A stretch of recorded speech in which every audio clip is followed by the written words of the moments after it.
Sir, जय भीम, जय मूल निवासी, जय संविधान। जय अ, भीम जय मल्लेवास। मूल मूल निवासी बहुजन समाज का जो आंदोलन है, ये जो आंदोलन है, ये हमारे पुरखों का आंदोलन है। और हमारे पुरखों ने समता, स्वतंत्रता, बंधुता, न्याय, मैत्री और करुणा को लेकर के आंदोलन चलाया। इस समाज में कोई गैर बराबरी ना हो, ऊंच नीच की कोई भावना ना हो, इस उद्देश्य से, इस लक्ष्य से आंदोलन चलाया। लेकिन यहाँ पर कुछ विदेशी लोग भी आए। उन विदेशी लोग जो इस देश की सत्ता में काबिज हो गए, उनका हमेशा इस देश में एक मकसद रहा कि यहाँ गैर बराबरी रहे, ऊंच नीच की भावना रहे, मतलब छुआछात रहे। तो इस तरह की भावना समाज में रहे, उनका ये मकसद रहा। और इस मकसद के खिलाफ हमारे पुरखों का ये रहा कि जो गरीब लोग हैं उनकी मदद की जाए, या अपंग है उनकी मदद की जाए। लेकिन उन लोगों ने यहाँ के लोगों को ही अपंग बनाना शुरू कर दिया। तो इसलिए जो मूल निवासी बहुजन समाज का जो आंदोलन है, यहाँ के जो मूल निवासी लोग हैं, तो उनकी सुरक्षा को लेकर के, उनको सत्ता में काबिज करने के लेकर के, या समाज एक अच्छा समाज निर्माण करने को लेकर के, ये मूल निवासी बहुजन समाज का जो आंदोलन है, उसको हम मूल निवासी बहुजन समाज का आंदोलन कह सकते हैं, जो इस लक्ष्य उद्देश्य के लिए रखा गया या इसके लिए चलाया गया। लेकिन एक दूसरा जो आंदोलन है, जो इस देश में गैर बराबरी बना के रखना चाहता है, जो समता, मैत्री, करुणा, भाईचारा, न्याय नहीं चाहता, जो इस देश के सभी नागरिकों को बराबरी का दर्जा नहीं चाहता, तो इस टाइप की जो भावना है, तो उसके खिलाफ एक ये आंदोलन है। तो इसलिए मूल निवासी बहुजन समाज के जो लोग हैं, अब है उनके सामने एक चुनौती का मसला। तो मूल निवासी बहुजन समाज के जो लोग हैं, वो विदेशी लोगों ने इन लोगों को बहुत सारी जातियों में बांट दिया, और एक षड्यंत्र के तहत बहुत सारी जातियों में बांटे गए ये लोग। बांटने के बाद बहुत सारे टुकड़ों में ये लोग बट गए। तो टुकड़ों में जो बट गए, तो उनको इकट्ठा करने का आंदोलन है मूल निवासी बहुजन समाज का जो आंदोलन है। तो ये जो टुकड़े, अलग अलग टुकड़े हैं, इनको हम इकट्ठा करना चाहते हैं। और इनको इकट्ठा करने के उद्देश्य से ही, क्योंकि बाबा साहब अम्बेडकर ने भी कहा था कि जो अगर अल्पसंख्यक लोग हैं, अगर वो यूनाइट हैं, तो वो भी बहुसंख्यकों पर अपना मतलब राज स्थापित कर सकते हैं। और ऐसा आज इस देश में चल रहा है। तो इसलिए जो हम चाह रहे हैं कि जो यहाँ के मूल निवासी बहुजन समाज के लोग हैं, क्योंकि 1931 की जनगणना के मुताबिक 52% ओबीसी, अदर बैकवर्ड क्लासेस के लोग थे। 1931 का जो डाटा है जनगणना का, उसमें 15% शेड्यूल कास्ट थे, और 7.5% शेड्यूल ट्राइबल लोग थे। और उनमें से जो धर्म परिवर्तित लोगों को अगर हम जोड़ते हैं, तो ये लगभग 85% का आंकड़ा बनता है। लेकिन मुझे लगता है कि इस आंकड़े में और ज्यादा बढ़ोतरी हुई है, क्योंकि अब जो ये आंकड़ा है, ये तो 90-95% भी हो सकता है, क्योंकि ओबीसी और शेड्यूल कास्ट में, शेड्यूल ट्राइब में ऐसी जातियां हैं जिसमें जनसंख्या की बढ़ोतरी हुई है, या बड़े, जब बड़ी संख्या है तो निश्चित रूप से बढ़ोतरी जो जनसंख्या में हुई है, तो इन मतलब तबकों में ज्यादा हुई होगी। और इन तबकों में ज्यादा हुई है, तो इनका तबकों का जो है जनसंख्या का रेशो, वोट का रेशो, तो वो सबसे ज्यादा है। तो वो सबसे ज्यादा है, तो जब 90-95% लोग इस देश के मूल निवासी हैं, लेकिन वो सत्ता पर काबिज नहीं है, वो मतलब के जातियों में बटे हुए लोग हैं। अब ये दिक्कत ये है कि वो बटे हुए हैं, और उनके सामने क्या चुनौती है। आज जो इस आंदोलन को लेकर के, एक ही तो ये बहुसंख्यक लोग हैं, और बहुसंख्यक लोग हैं लेकिन जातियों में बटे हुए लोग हैं। ये एक विचारधारा के आधार पर बहुसंख्यक नहीं है, क्योंकि बहुसंख्यक हैं, बहुमत में हैं, लेकिन विचारधारा के आधार पर बहुसंख्यक नहीं है। और बिना विचारधारा के आपका जो वोट आपको नहीं मिल सकता। जो भी वोट मिलता है राजनीतिक पार्टियों को, वो वोट विचारधारा के आधार पर मिलता है। इसलिए पब्लिक ओपिनियन इनके पक्ष में नहीं है। आप पब्लिक ओपिनियन निर्माण करना पड़ेगा, और पब्लिक ओपिनियन निर्माण करने के लिए मतलब कि ये एक चुनौती है हमारे सामने। और इसके लिए संगठन चाहिए हमें, मजबूत संगठन चाहिए, सिस्टम। दूसरा क्या है, इनकी जो पहचान है वो एक नहीं है, क्योंकि ये पहचान के नाम पर इन लोगों ने अपनी जातीय पहचान बना ली। जातीय पहचान के आधार पर ये काम करते हैं, आचरण करते हैं। बहुत सारे जातीय संगठन दुश्मनों ने इनके अंदर खड़े कर दिए हैं, हमारे अंदर खड़े कर दिए हैं। तो ये एक समस्या है। तो एक जो तीसरा मुद्दा है, हीरो वर्शिप का एक मुद्दा है। मूल निवासी बहुजन समाज के जो लोग हैं, उनमें मतलब कि व्यक्तिवाद है, सुप्रीमोवाद है, ये इसके लिए हमारे जो समाज के नेता लोग भी दोषी हैं और हमारे जो जनता वो भी दोषी है। क्योंकि हमारी जनता जो हमारे एससी, एसटी, ओबीसी के लोग हैं, माइनॉरिटी के लोग हैं, वो भी ये चाहते हैं कि कोई मसीहा आए और इस तरीके से काम करे और जिससे क्या नाम है हमें कुछ ना करना पड़े। वो अपनी जिम्मेवारी से भाग रहे। और कुछ नेताओं ने भी उनमें जो डेमोक्रेटिक सेटअप जो खड़ा करना चाहिए था, लोकतांत्रिक चरित्र जो पैदा करना चाहिए था, वो नहीं पैदा किया। ये भी एक समस्या है, नेता भी समस्या। और कुछ नेता ऐसे स्वार्थी भी हैं जो खुद सुप्रीमो बने रहना चाहते हैं। वो समाज को मतलब कि बराबरी का दर्जा वो नहीं चाहते। उनका ब्राह्मणवादी जो चरित्र है, वो इससे सामने आता है। ये एक चुनौती है। मतलब खुद ही ये चाहते हैं कि हम मैं ही मतलब कि पूरी ताउम्र इस संगठन का अध्यक्ष रहूं, इस पार्टी का राष्ट्रीय अध्यक्ष रहूं। मतलब उनके खुद के अंदर डेमोक्रेटिक चरित्र नहीं है। या मतलब वो सुप्रीमो और ब्राह्मणवादी मीडिया ने उनको एक नाम दे दिया सुप्रीमो। और इसमें ही वो गर्व करते हैं, सुप्रीमो गैर बराबरी में। अपने आप को कहते हैं कि हम फुले अम्बेडकरी आंदोलन के अनुयायी हैं, लेकिन फुले अम्बेडकर आंदोलन के अनुयायी कैसे हो सकते हैं जो मतलब खुद ही अपने आप में ये सोचते हैं कि मेरे अलावा कोई आदमी सोच नहीं सकता, मेरे अलावा कोई आदमी चिंतन नहीं कर सकता, मेरे अलावा कोई आदमी प्लानिंग नहीं कर सकता। या उन लोगों ने ऐसे लोग डेवलप ही नहीं किए समाज में कि वो चिंतन कर सकें, मनन कर सकें, प्लानिंग कर सकें, कोई भी इस तरह का कार्यक्रम लगा सकें। तो इस टाइप के लोग जो है और चरित्रवान भी नहीं है बहुत सारे नेता अगर हम देखते हैं जो बहुजन समाज के लोग हैं। उनका चरित्र कथनी और करनी में बहुत सारा फ़र्क है। ये बहुत सारी एक चुनौती मतलब हमारे सामने है। दूसरा वो संविधानवाद को नहीं मानते कई जगह। आप देखेंगे कि वो व्यक्तिवाद मतलब अपना कोई सिस्टम नहीं खड़ा करना चाहते।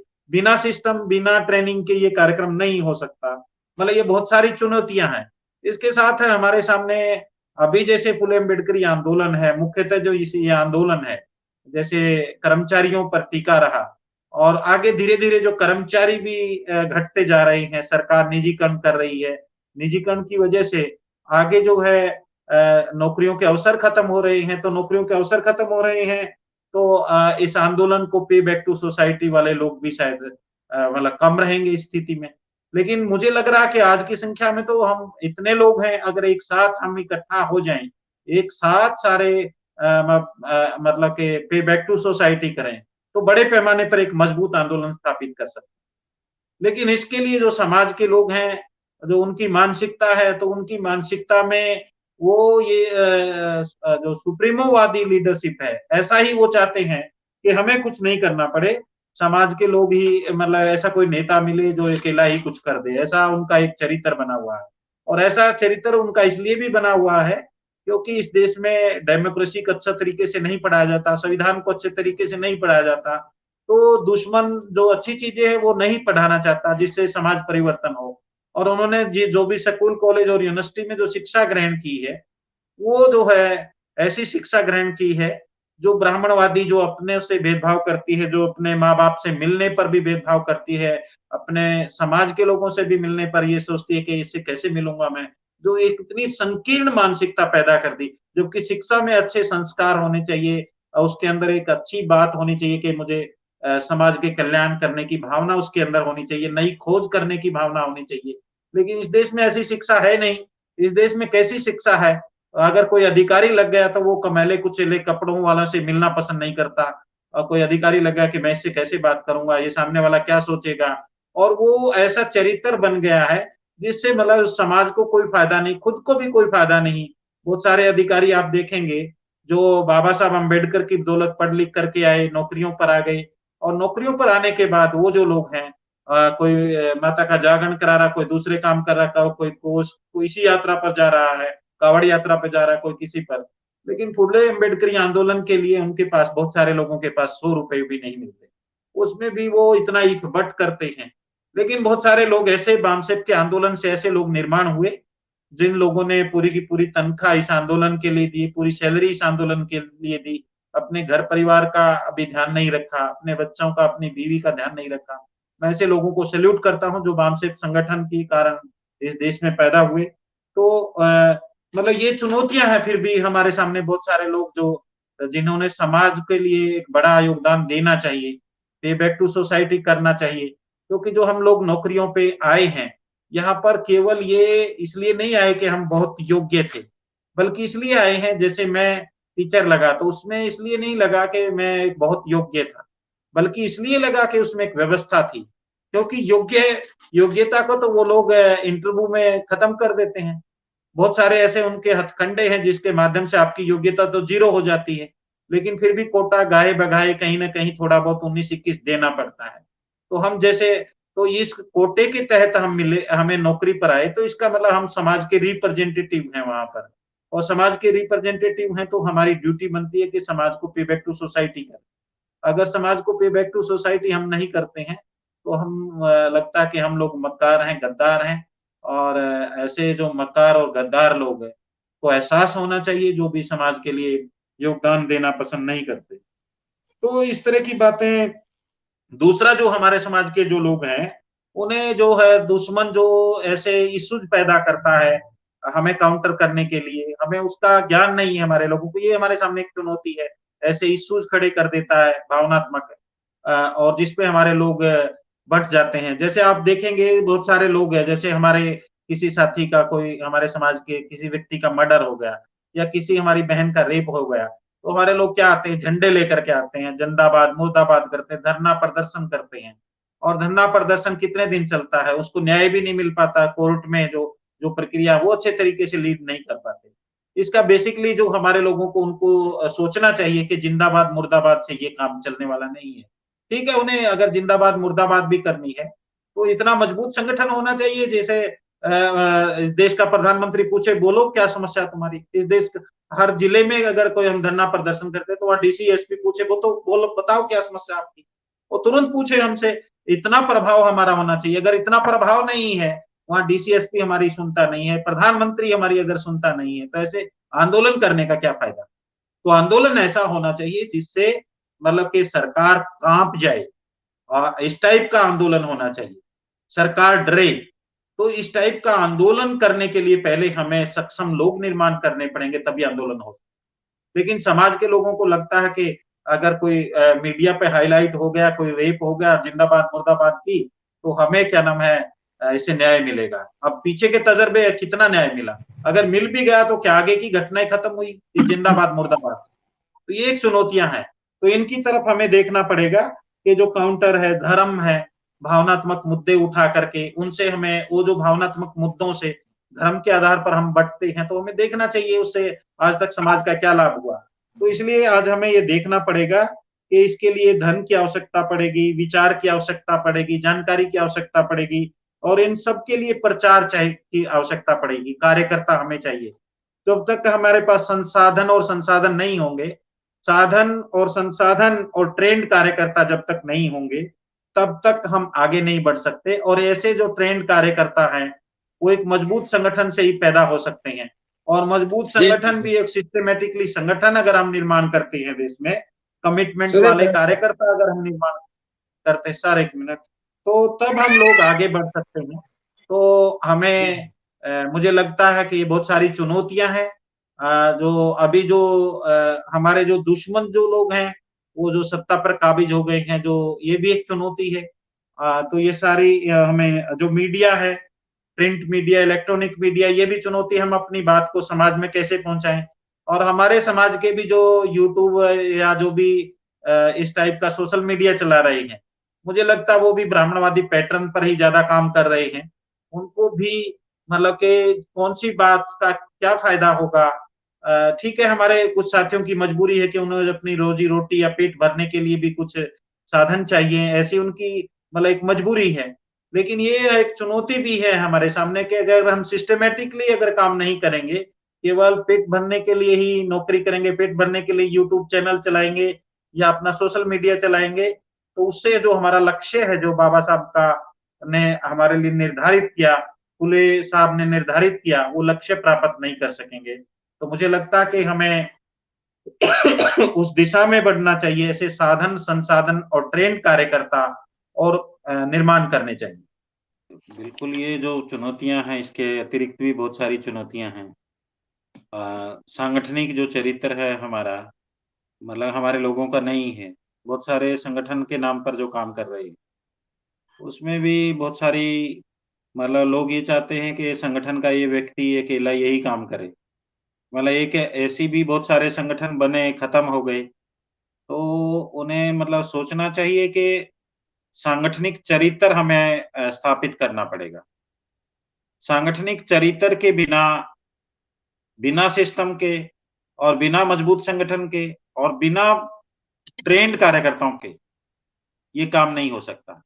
तो इसका मतलब हमें क्या नाम है, एक सिस्टम स्थापित करना पड़ेगा, ट्रेन्ड कार्यकर्ता निर्माण करने पड़ेंगे और संगठन के दिशा निर्देश के अनुसार काम करना पड़ेगा। अगर ये चीज़ हम और अपनी खुद की भूमिका हमें डिसाइड करनी पड़ेगी। मतलब संगठन ये एक तो संगठन की तरफ से जो दिशा निर्देश आए, उन दिशा निर्देशों के संदर्भ में मैं क्या कर सकता हूँ, ये डिसाइड करना पड़ेगा। क्योंकि आप अभी जैसे हमारा राष्ट्रीय अधिवेशन चल रहा है। अब राष्ट्रीय अधिवेशन को लेकर भी बहुत सारे लोग सोचते हैं जैसे हम क्योंकि ये जो काम है अकेला कोई व्यक्ति नहीं कर सकता। अगर कोई आदमी सोचे, मैं ही सोच रहा हूँ, आप सोच लें कि भई मैं अपने पूरी प्रॉपर्टी को इस आंदोलन पे अगर लगा दूँ, तो काम चल जाएगा? मुझे लगता नहीं चल सकता। तो इसलिए ये समाज से सहयोग लेना ज़रूरी है। अब इसमें भी कई तरह लोगों के सामने दिक्कत आती है, मैं कैसे जाऊँगा सहयोग के लिए, कैसे बात करूँगा? सामने वाला क्या कहेगा? मैं उसका क्या उत्तर दूँगा? कई सवाल खड़े होते हैं। तो हमें इस बात की परवाह नहीं करनी है कि वो सामने वाला क्या कहेगा। सामने वाला जो सवाल उठाता है, जो जायज़ सवाल है उसके हमें जवाब देने हैं और जो कन्फ्यूज़ करने के लिए सवाल रखता है, उस पे वो हमें उसका मार्गदर्शन करना।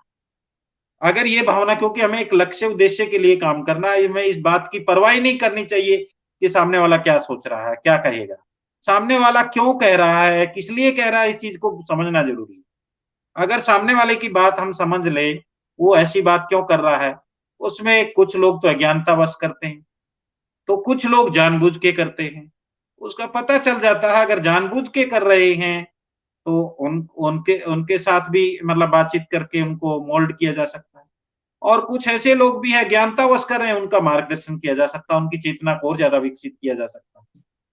तो ऐसा अगर हम करते हैं, तो इसके लिए हमें खुद की ज़िम्मेवारी हमें डिसाइड करनी पड़ेगी, ये बहुत ज़रूरी है। इसके साथ संगठन में डेमोक्रेटिक तरीके से निर्णय हमें लेने पड़ेंगे और उन डेमोक्रेटिक वो जो जिस संदर्भ में निर्णय लिए जाते हैं, उनसे हमें समाज को, कार्यकर्ताओं को अवगत कराना पड़ेगा।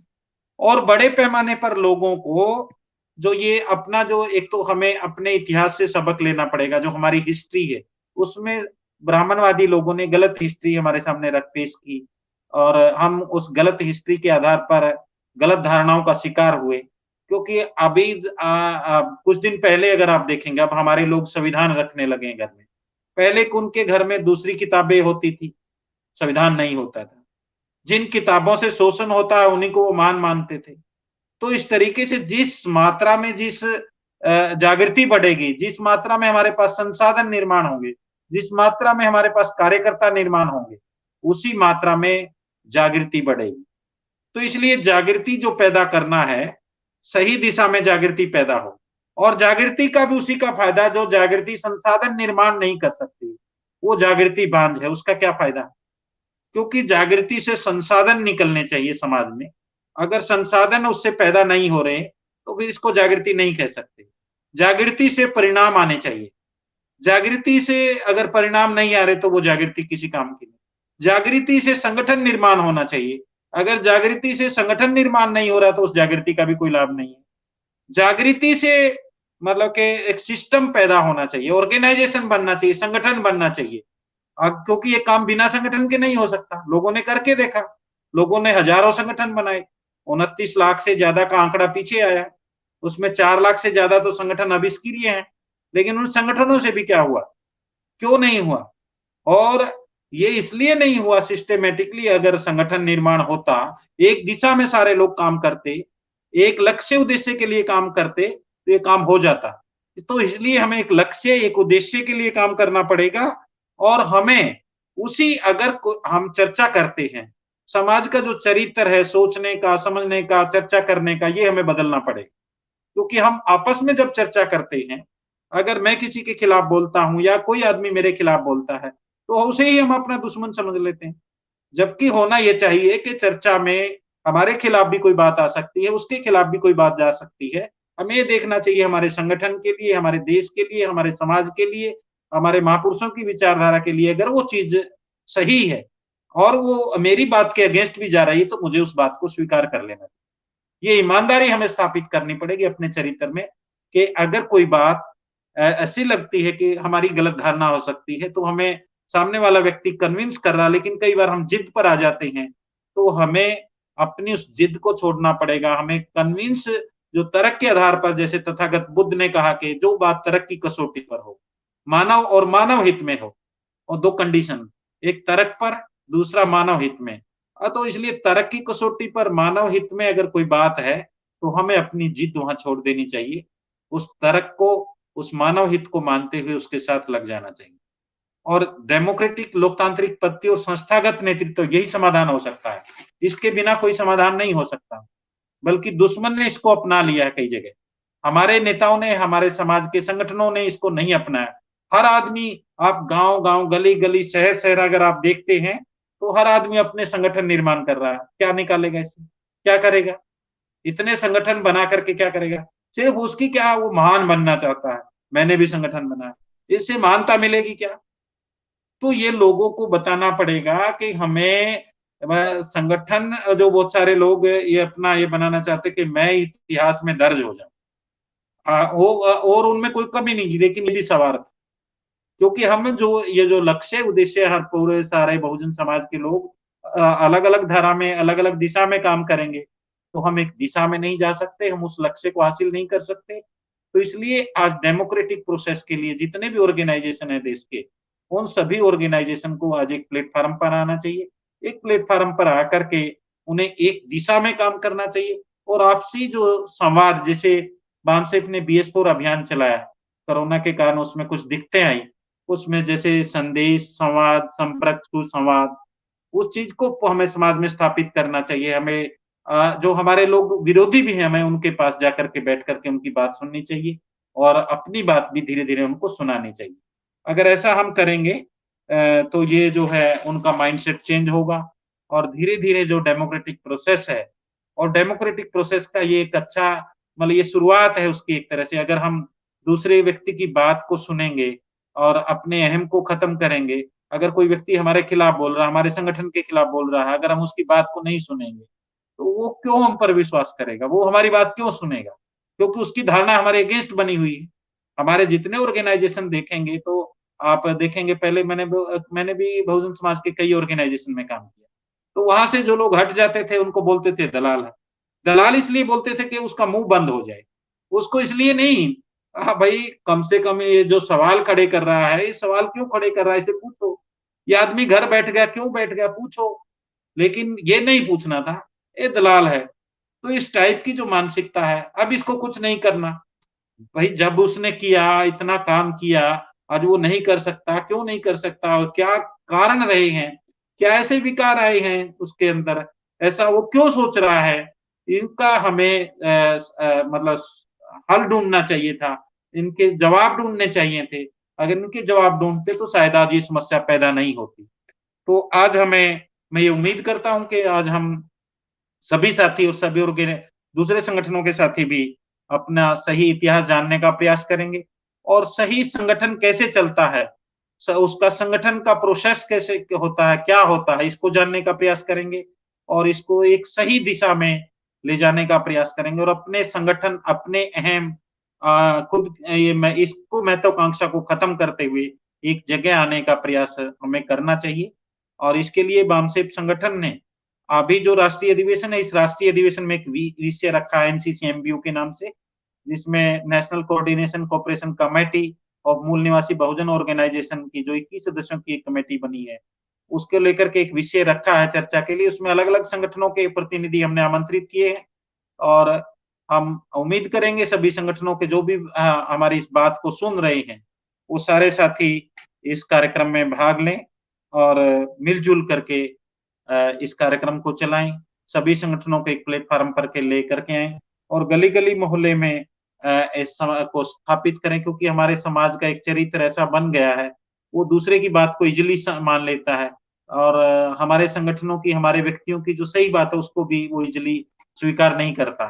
तो इस चरित्र को हमें अगर बदलना है तो हमें सभी को एक जगह आकर के चर्चा करके, और मैं समझता हूँ कि बामसेफ में जो हमारे वरिष्ठ साथी हैं, उसमें उन वरिष्ठ साथियों ने जो लोकतांत्रिक जो चरित्र बामसेफ में पैदा किया, संस्थागत नेतृत्व, मैं उनको सैल्यूट करता हूँ। जैसे गंगावने साहब, अशोक परमार जी, दयाराम जी, माननीय बीडी बोरकर जी, माननीय एसएस धम्मी जी, और जो भी तमाम जो साथी इस आंदोलन में, खापर्डे साहब, जो भी जिन साथियों ने इस आंदोलन में काम किया, उन्होंने एक समाज में एक ऐसी आज ज़रूरत भी महसूस हो रही है कि लोकतांत्रिक चरित्र के बिना ये आंदोलन आगे नहीं बढ़ सकता।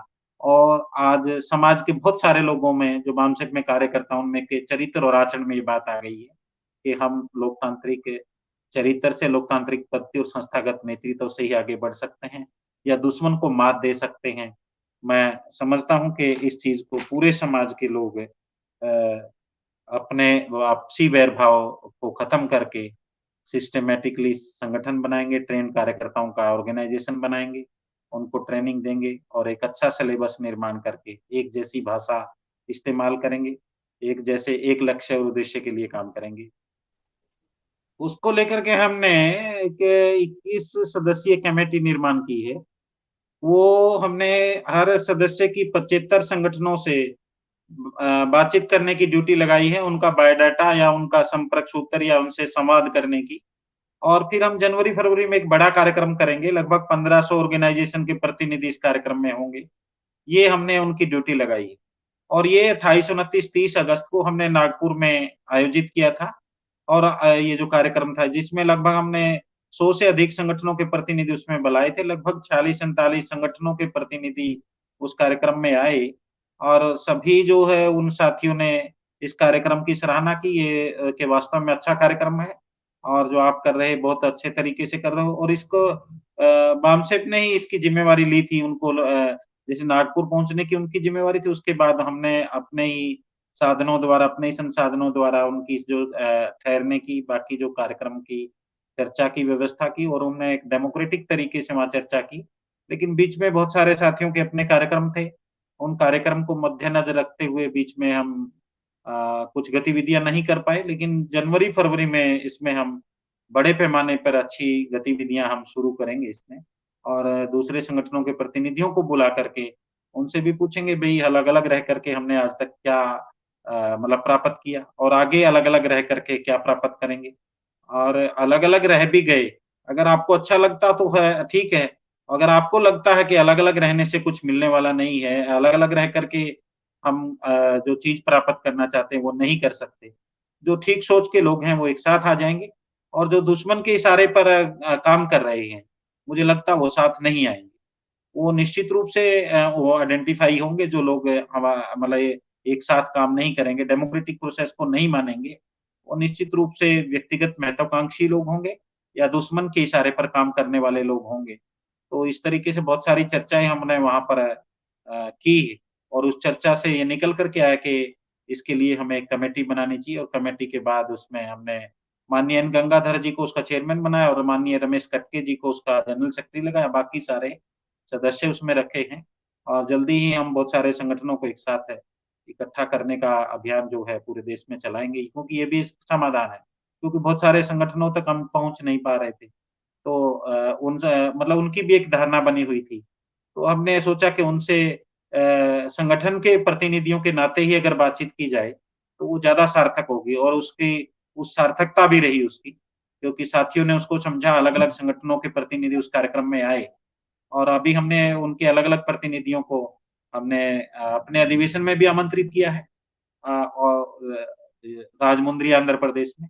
बहुत सारे संगठनों के प्रतिनिधि वहाँ आएँगे, हम उनके साथ भी वहाँ बैठ कर के चर्चा करेंगे और जो साथी सुन रहे हैं, वो भी साथी अगर अलग-अलग संगठनों के प्रतिनिधियों से संपर्क में हैं, वो उनसे बात करें। हमारे राष्ट्रीय अध्यक्ष ने भी अभी इस तरह का एक कार्यक्रम बनाया है जिसमें हमारी 4 नेशनल वाइस प्रेज़िडेंट हैं जो हमारे संगठन के और 3 ऑर्गेनाइजिंग सेक्रेटरी हैं। उनकी ड्यूटी लगाई है कि आप हर जिला में अपने जो कार्यकर्ताओं से बातचीत करें, जो वहाँ के जिला अध्यक्ष हैं जो हमारे ऑर्गेनाइजिंग सेक्रेटरी हैं, जिला के या स्टेट के, वो वहाँ जो भी ब्लॉक लेवल पे और जिला लेवल पे जो भी संगठन काम कर रहे हैं, उनकी लिस्ट, उनका संपर्क सूत्र, उनके प्रेज़िडेंट कौन है, उनके जनरल सेक्रेटरी कौन है, उनके क्या क्रियाकलाप हैं, उनकी क्या गतिविधि हैं, उसकी रिपोर्ट बना कर के हमें दें। इस तरह का अभी एक कार्यक्रम बनाया गया है। जल्दी ही हम इस दिशा में और अधिक पहल करेंगे। इसमें कुछ कार्यक्रम तो हमने डिसाइड किए हैं और कुछ कार्यक्रम अभी हमने फाइनल नहीं किए हैं। लेकिन अभी हम इसको क्योंकि अभी कुछ हमारे जो निर्णय हैं, अभी वो फाइनल नहीं हुए हैं उनको, लेकिन फिर भी मैं आप इशारे की दृष्टि से कुछ कहना चाहूँगा कि हम सारे लोग मिलकर के जैसे हम अपने स्कूल, कॉलेज और यूनिवर्सिटी खड़ी कर सकते हैं। इस तरह की हम चर्चा हम अपना व्यापार खड़ा कर सकते हैं। तो ऐसे कुछ दिशाओं में हम लोगों ने मतलब चर्चा की है और दो दो कुछ साथी जो मान रहे हैं कि राजनीतिक व्यवस्था जो है, आप देखेंगे जैसे तथागत बुद्ध के समय में भी जो राजनीतिक जो शक्तियाँ थी, उन्होंने उस आंदोलन को सपोर्ट किया। ऐसे ही और भी आप सम्राट अशोक के समय में या और तो जो राजनीतिक तौर पर अगर शक्ति भी हम निर्माण कर सकते हैं, अगर हम एक सारे एक जगह आएँगे। तो ऐसी बहुत सारी चर्चा हमारी हुई है, लेकिन फाइनल जो दृष्टि से अभी ऐसे कुछ निर्णय हमारे अभी नहीं बने हैं। अभी हमने कहाँ हमारा ऑफ़िस होगा और कहाँ कैसे संपर्क करेंगे और कहीं भी जो पहला जो हमारा कार्यक्रम है, वो सिर्फ़ यही यहाँ तक ही निश्चित किया गया कि इन संगठनों के प्रतिनिधियों को एक साथ बुलाया जाए, फिर उनसे चर्चा की जाए उनके क्या मतलब लक्ष्य हैं, उनके क्या उद्देश्य हैं, वो क्या करना चाहते हैं और फिर उनके बाद सबकी सुन कर के एक कॉमन मिनिमम प्रोग्राम बनाया जाए। ये उस जो है जनवरी-फरवरी में जो बड़ा एक हमारा कार्यक्रम होगा अलग-अलग प्रतिनिधियों का या उनके कुछ जो भी प्रतिनिधि डिसाइड करके हम बुलाएँगे, उसमें ये बात अच्छे तरीके से फाइनल की जाएगी। अभी इस पर कुछ बड़ी बात मैं नहीं कह सकता। लेकिन फिर भी हम लोगों ने एक होने का एक संदेश दिया, एक होने की दिशा में कदम बढ़ाए हैं। यही एक बड़ी महत्वपूर्ण बात है। जैसे चर्चा चल रही थी हमारी उसमें जो हमें इसका जो समाधान है, फुले अम्बेडकरी विचारधारा का हमें ज़्यादा से ज़्यादा प्रचार-प्रसार करना चाहिए और कास्ट की बजाय हमें क्लास में यूनाइट होने का जो कार्यक्रम है वो पूरे देश में चलाना चाहिए, उसको स्थापित करना चाहिए और आचरण व्यवहार में उसको डालना चाहिए और डेमोक्रेटिक कल्चर प्रोसेस उसको मजबूत करना चाहिए और व्यक्तिवाद को, सुप्रीमोवाद को छोड़ कर के संविधानवाद को हमें अपनाना चाहिए अपने जीवन में और समाज में, परिवार में, हर जगह मतलब संविधानवाद को हम स्थापित करना चाहिए। इसके साथ साथियों हमें जो ज़िम्मेवारी संगठन की तरफ से सब मिली है उसको अच्छे तरीके से हमें निभाना चाहिए और वेल ट्रेन्ड जो कार्यकर्ता हमें समाज में निर्माण करने चाहिए और अपना ऑफ़िस का जो नेटवर्क है क्योंकि जैसे मामसिक का जब शुरू में जो लक्ष्य उद्देश्य है, जो मामसिक एक परिचय पुस्तिका छापी गई, उसमें पूरे देश में हर जिला स्तर में ऑफ़िस खोलने का जो कार्यक्रम था, तो हमें हर जिले में, हर राज्य में अपना जो है एक मजबूत कार्यालय, जिसमें हर तरह की फैसिलिटी हो मतलब कि वहाँ इंटरनेट की, वहाँ टाइप की मोबाइल की और हर तरह की जो भी है कंप्यूटर है, इस टाइप की जो भी इंफ्रास्ट्रक्चर जो है जो भी उस ऑफ़िस के लिए चाहिए, वो हमें खड़ा करना चाहिए और जो पर्याप्त संसाधन निर्माण करते हुए ऑफ़िस का नेटवर्क और ये वेल प्लान्ड जो है कार्यक्रम और वेल इंटीग्रेटेड जो है कार्यक्रम हमें जो समाज में स्थापित करने चाहिए और इसके माध्यम से हमें समाज में एक मजबूत संगठन निर्माण करते हुए और बाबा साहब ने जो बात 26 जनवरी 1950 और 25 नवंबर 1949 को कही थी, उसका अनुसरण करते हुए, जिसमें एक बात उनकी महत्वपूर्ण बात ये भी थी कि जो नायक पूजा पर उन्होंने काफ़ी उस संदर्भ में कहा था, अगर उनकी बात को हम देखें, यदि हम चाहते हैं भारत में जनतंत्र केवल नाम के वास्ते न हो, बल्कि असलियत में हो, तो हमें क्या करना होगा? मेरे हिसाब से सबसे पहले ज़रूरी होगा कि हम अपने सामाजिक को प्राप्त करने के लिए संवैधानिक तरीकों को ही अपनाएँ। ये बाबा साहब ने बात कही और दूसरी इसमें महत्वपूर्ण बात यह है कि हम हमेशा से शक्ति और मतलब भक्ति और श्रद्धा की मानसिकता का पालन करते रहे हैं, जिससे नायक पूजा का मार्ग नायक पूजा अंततः तानाशाही को ही जन्म देती है। तो बाबा साहब अम्बेडकर ने तानाशाही पर जो नायक पूजा है जो, वो खुद ऐसा कह रहे हैं तो हमें समाज में स्थापित करनी पड़ेगी कि व्यक्तिवाद और सुप्रीमोवाद को त्याग करके एक मजबूत संगठन सिस्टमैटिकली खड़ा करें देश में। मुझे लगता है कि बहुत सारी बातें यहाँ पर चर्चा हुई हैं, फिर भी आप सारे साथी जो भी इस कार्यक्रम को देख रहे हैं या देखेंगे, उन सबसे निवेदन है कि जो भी हमारे सामने चुनौतियाँ हैं, उनके बारे में विस्तार से वो लिखें और उन पर हम चर्चा करके उनका समाधान निकालते हुए हम आगे बढ़ेंगे, इस संगठन को आगे ले जाएँगे, देश को आगे ले जाएँगे, समाज को आगे ले जाएँगे और जो भी समाधान उनको अपनी दृष्टि से दिखाई देता है। MNT न्यूज नेटवर्क को सब्सक्राइब करें, लाइक और फॉलो करना ना भूलें।